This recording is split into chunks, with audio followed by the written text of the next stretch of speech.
coach, probably not the way you wanted to see that game end, but you guys survived.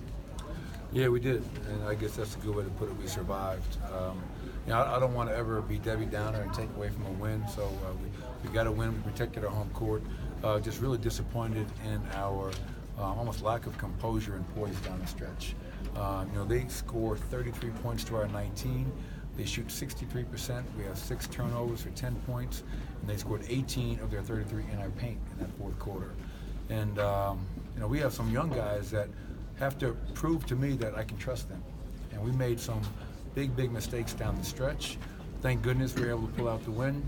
And obviously, let's get ready for the Clippers. What mistakes stuck out to you? Fouling guys at the rim, guys that are shooters that we identified as shooters going in, going under, closing out short to guys like Devin Harris and Wes Matthews, the turnovers on the offensive end of the floor. And that, I just thought we looked like a poorly coached team in that fourth quarter, and I take that very personally. So we all have to be better down the stretch in a close game. If that game is 10 seconds longer, we probably lose. And that's a great learning experience. I mean, I'd much rather teach and learn in a win than a loss. So I'm not going to say it was a complete waste. We got a win, and winning a game in the NBA this time of year is difficult. So I'm proud of our guys for having enough fortitude down the stretch to get the win. Coach, on a very positive note, Nikola Jokic got going early from the start, and really his rebounding was exceptional. Yeah, I mean, 29, 18, and 7. And obviously we featured him quite a bit in the post.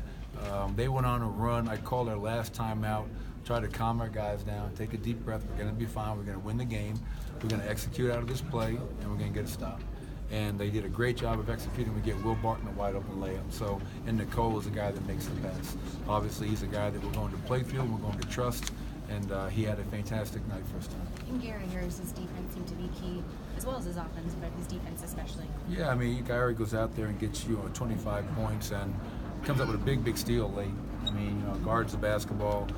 Dennis Smith is a tough cover. Devin Harris, Yogi, they got some really quick guards, but Gary comes up with a really big play on the defensive end of the floor down the stretch, which was huge. And throughout the game, I thought he did a really good job of guarding. But this is a lesson.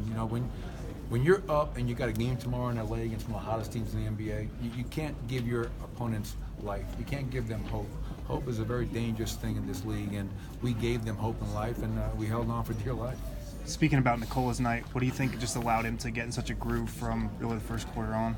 Well, he did the same thing in San Antonio. I mean, Nicola's a good player, and obviously he's not going to be great every night. I know everybody expects that from him, but I think we got to get off his back a little bit and give him a break. But at San Antonio, he was terrific, and I thought tonight we featured him early, played through him extensively.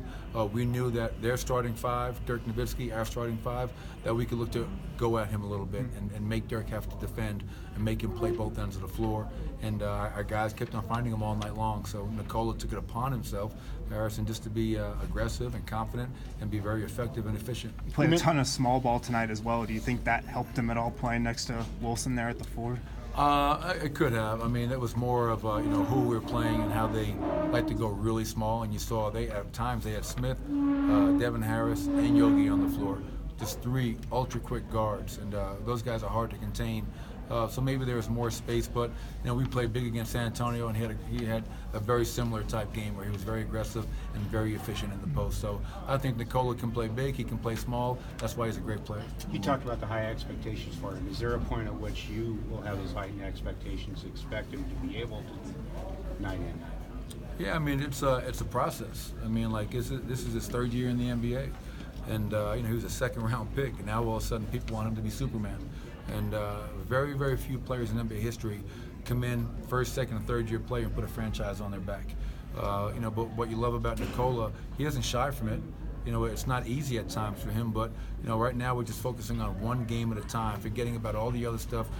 Tonight was about beating them, and tomorrow night we'll be trying to beat the LA Clippers, one of the hottest teams in the NBA, playing at a high level. But at some point Nikola will show that he's a great player, and he'll be able to bring it every night.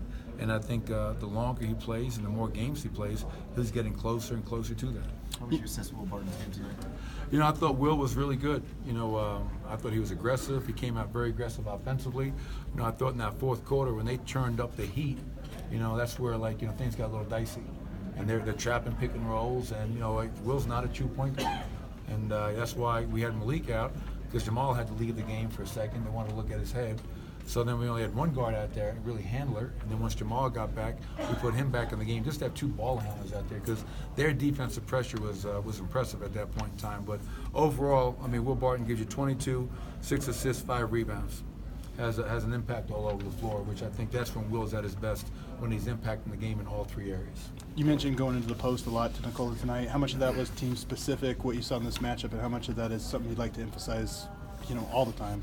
Yeah, I mean, I think if you watch us play, I mean, we're playing through him a ton right now, and we like to get him on that left block, play through him to score, play through him to create a double team, and create a play for somebody else.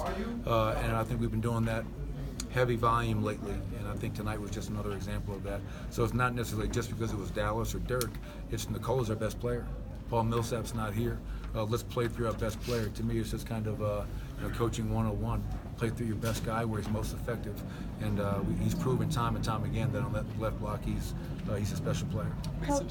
Mason Plumlee on the when being out on the bench tonight, it seemed like that really helped Jokic get into the paint, get those 9 offensive rebounds and the second chance points. Is that something that you saw and liked from that game tonight?